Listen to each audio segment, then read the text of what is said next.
எனக்கு அருமையானவர்களே, ஆண்டவராய் இயேசு கிறிஸ்துவின் இனிய நாமத்தில் மறுபடியும் என்னுடைய வாழ்த்துக்களை தெரிவிப்பதில் மகிழ்ச்சி அடைகிறேன். ஒரு நாளும் தேவனுடைய வார்த்தையை கேட்டு நீங்கள் உங்கள் வாழ்க்கையை சரிப்படுத்துவீர்கள், சீர்படுத்துவீர்கள், ஆசீர்வதிக்கப்படுவீர்கள், நன்மையினால் நிரப்பப்படுவீர்கள் என்று நான் விசுவாசிக்கிறேன். ஆம், எனக்கு அருமையானவர்களே, ஒரு அழகான இயற்கை எழில்மிக்க இடத்தில நம்முடைய நெஞ்சங்களை அது கொள்ளை கொள்ளுகிறதை பார்க்கிறோம். அழகான பச்சை பசுமையான அருமையான அங்கே டேமோடு கூட நாம் நின்று கர்த்தருடைய கிரிகளை பார்த்து தேவனை துதிக்கிறோம், தேவனை நம்ம ஸ்தோத்தரிக்கிறோம்.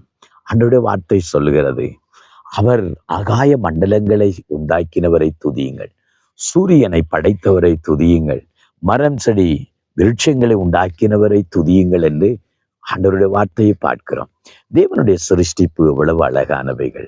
நம்முடைய தேவன் எவ்வளவு ஞானமாக, அழகாக, ஒழுங்காக இந்த பூமியை சிருஷ்டித்திருக்கிறார். அழகான ஒரு மலையக பகுதியில நின்று நாம் கர்த்தரையும் நானும் கர்த்தரை ஸ்தோத்தரிக்கிறேன்.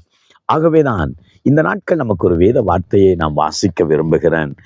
சங்கீதம் 147 6, 7, 8 வசனங்களை வாசிப்போமா இருந்தால், தேவனை போற்றி பாடுங்கள் பாடுங்கள், நம்முடைய ராஜாவை போற்றி பாடுங்கள் பாடுங்கள்.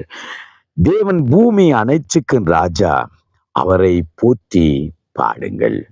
தேவன் ஜாதிகள் மேல் அரசாளுகிறார், தேவன் தமது பரிசுத்த சிங்காசனத்தின் மேல் வீற்றிருக்கிறார். தேவனை போற்றி பாடுங்கள் பாடுங்கள், அவரே பூமி அனைத்துக்கும் ராஜா.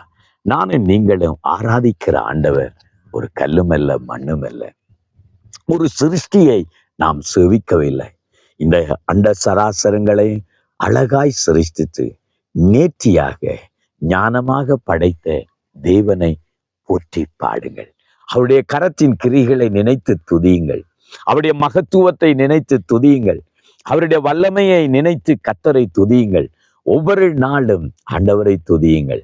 இந்த மலையகத்துக்கு வந்தாலே அழகான இயற்கையை பார்த்து கர்த்தரை துதிக்கிறோம். நம்முடைய மட்டக்களப்பு பகுதியில அழகான கடல்களை பார்த்து கர்த்தரை துதிக்கிறோம்.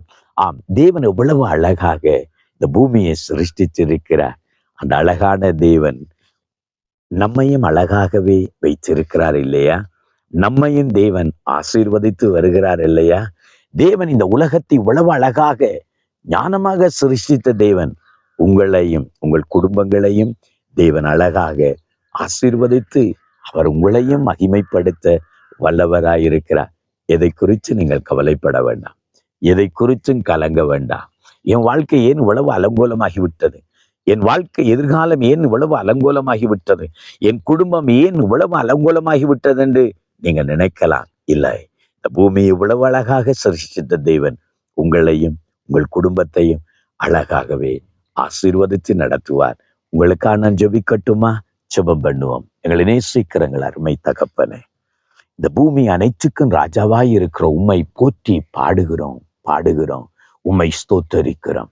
அழகாக இந்த உலகத்தை சிருஷ்டித்து நேர்ச்சியாக எல்லா சிருஷ்டிப்புகளையும் உண்டாக்கி ஆண்டவரை இவ்வளவு அழகாக வைத்திருக்கிறேன். நீர் ஞானமுள்ள தேவன், அழகான தேவன். ஆனால் இன்றைக்கு உள்ளத்தில உடைவுகளோடு, குடும்பத்தில குழப்பத்தோடு, ஆண்டவரே என் வாழ்க்கை அலங்கோலமாகி விட்டதே, வாழ்க்கை உடைந்து விட்டதே என்று சொல்லி யார் யாரு கலக்கத்தோடு நிற்கிறார்களோ, இந்த வார்த்தையை கேட்கிறவர்கள் ஆண்டவரே அவர்களுடைய வாழ்க்கையும் அழகாக ஆசீர்வாதமாய் மாற நீர் உதவி செய்வீரா. உடைய பிள்ளைகளையும் அவருடைய குடும்பங்களையும் எதிர்காலத்தையும் உடைய அன்பு கரத்துக்கு ஒப்பு கொடுத்து இயேசுவின் நாமத்தில் ஜெபிக்கிறோம் நல்ல பிதாவே, ஆமேன் ஆமேன். உங்கள் குடும்பத்தையும் எதிர்காலத்தையும் அழகுபடுத்த தேவன் வல்லவராயிருக்கிறார். ஆமேன் ஆமேன்.